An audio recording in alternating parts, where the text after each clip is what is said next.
Good morning mga ka-auto, kamusta kayo? So kakahatid ko lang kay Mrs. ngayong umaga. Maulan mga ka-auto. So kanina medyo mabagal lang yung takbo namin, pero at least safe kami na nakadating dito sa office nila. So teka, nakasubscribe na ba kayo? Kung hindi pa, pakisubscribe naman po ang channel namin. Bibigyan ko kayo ng 5 seconds para mag-subscribe. Ito na ang 5 seconds nyo. 1, 2, 3, 4,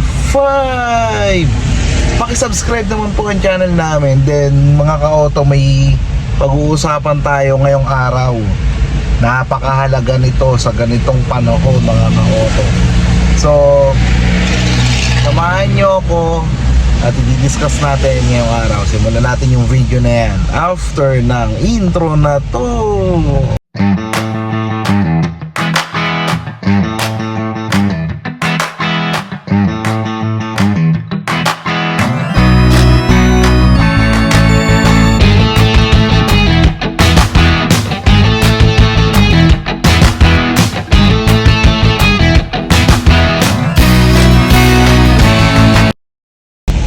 So ayun mga ka-auto, mag-iingat tayong lahat.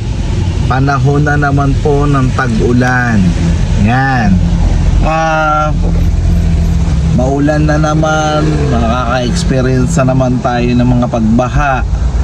So dapat wag mawawala sa lahat ng sasakyan nyo ang mga insurance. Dapat kahit papaano ay may insurance ang sasakyan natin. Why? Protection natin ito sa mga ganitong panahon, sa mga pagbaha, yan, sa mga hindi natin inaasahan na kalamidad. Then ayun.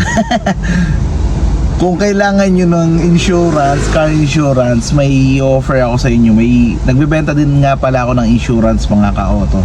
So kung kailangan nyo yun, pwede kayong mag-inquire sa akin at bibigyan ko kayo ng mas mababang offer. So ayun,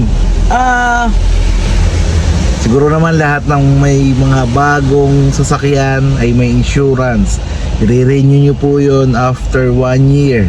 Kasi baka lapse na pala or expired na pala insurance nyo, inabot kayo ng ganitong kalamidad, ng mga pagbaha. Wag naman sana. Sana bago ma-expire yung insurance natin ay ma-renew na natin. Ang insurance natin mga ka-auto, 1 year lang. So bago mag 1 year ang sasakyan nyo na binili nyo, na brand yung sasakyan nyo, ay kontakin nyo na ang mga ahente nyo, ang mga dealer, mga kasa na kung saan nirelease yung sasakyan nyo. Kasi mag-o-offer sila ng mga quotation para sa mga insurance nyo. Pero yun nga, katulad ng sinabi ko sa inyo kanina, ay nagbebenta ako ng insurance mga ka-auto. Kung kailangan nyo ng insurance ay pwede po kayong kumontak sa akin. Bibigyan ko kayo ng mas magandang offer na mas mababa sa ibang insurance. At hindi lang yun mga ka-auto, bibigyan ko kayo ng magandang terms. 5 months terms, 4 months, yan. So mas maganda, di ba? Mas maluwag ang pagbabayad natin kung ganun. And yun nga, may idea ba kayo mga ka-auto sa telematic insurance? Kasi yung comprehensive insurance, ito yung with acts of God, with acts of nature, yun yung mga naririnig natin na madalas. Pero yung telematic insurance, kahit ako mga ka-auto, nitong parang nung isang araw ko lang narinig yung telematic insurance na matagal na palang meron dito sa atin. Telematic insurance, simulan natin sa mga Toyota cars. Yan. Telematic insurance, ino-offer ito ni AXA. At ang mga unit na meron ng telematic insurance ay hindi lahat ng Toyota unit. Ang meron lang Fortuner, Innova, Hi-Ace Grandia, Tourer, Tourer, Super Grandia Elite, Yaris Cross, Corolla Cross, Hybrid. Lahat pala ng Corolla Cross meron din. Then Hilux RAV4. Kung may nakalimutan man ako mga ka-auto, pakisabi na lang. Then nag-start ito, yung telematic insurance, sa lahat ng unit na may LDCM or local data communication module. Ano ba to mga ka-auto? Ano ba yung LDCM na to? May mga built-in, may mga units na may built-in LDCM. Isa po LDCM, isa po tong parang microchip or microchip na nilalagay sa sasakyan nyo sa OBB port ng mga sasakyan nyo. Kadalasan ang OBB port ay makikita sa ilalim ng manibela. Bakit ba mayroong LDCM na chip na nilalagay ang telematic insurance or si AXA, si insurer? Bakit ba may chip? Para ito sa mga driving habits natin, para ma-check yung mga fuel, yung pag PMS natin, yung pagdadrive natin. Then nakabase dito sa mga parang binibigyan kayo ng grading system sa pagdadrive nyo. Kung maayos yung pagdadrive nyo, kung palagi kayo nagpi-PMS, sa pagdating ng panahon na magre-renew kayo ay mabibigyan kayo nila ng magandang discount.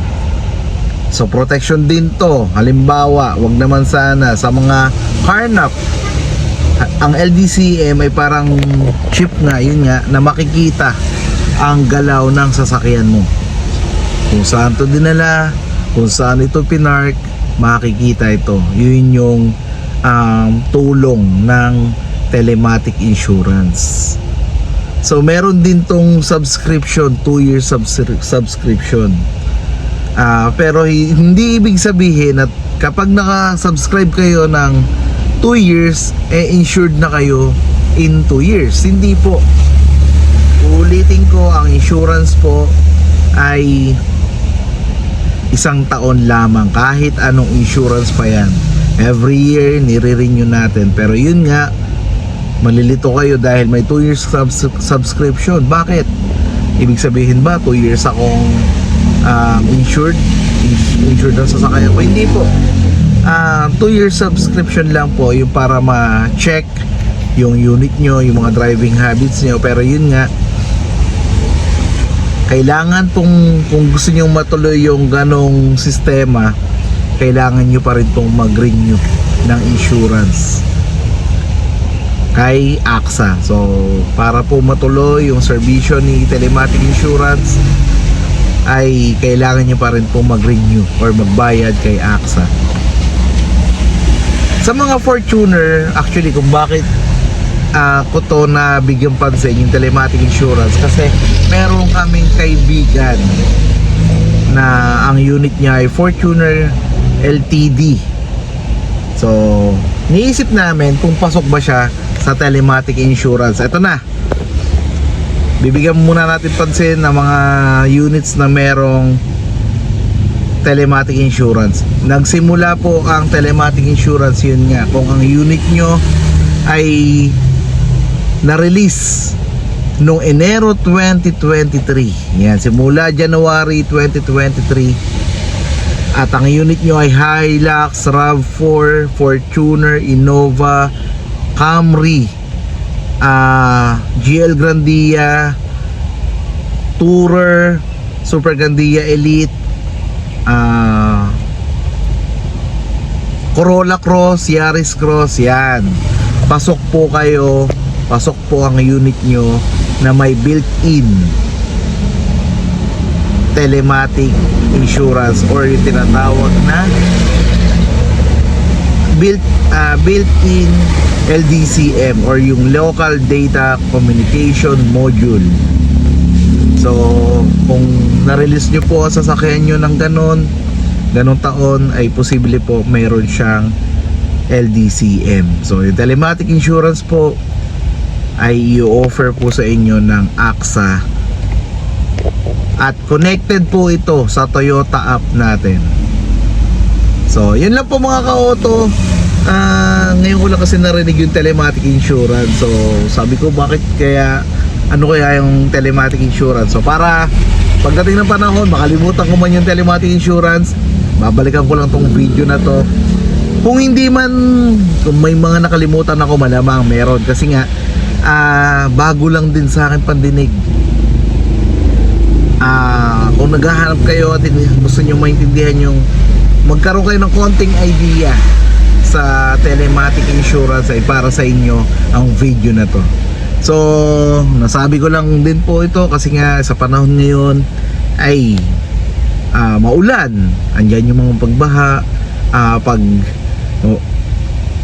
maraming pagbaha, di natin maiiwasan yon. Pero yun nga, kung may protection tayo, makakaiwas tayo sa mga ganong pagkakataon.